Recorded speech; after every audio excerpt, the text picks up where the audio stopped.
Good morning everyone. My name is Ridan Pal.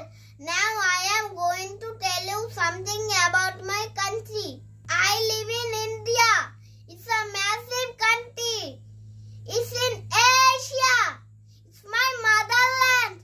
It's a beautiful country. I love my country very much. Our national flag is rectangular. It has three equal parts. The upper part is saffron. The middle part is white.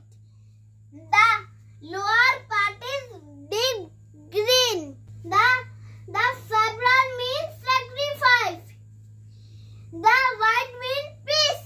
The green means courage. The saffron means sacrifice.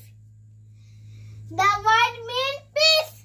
The green means courage. In the middle, Ashoka Chakra means progress. We will respect our national flag. We share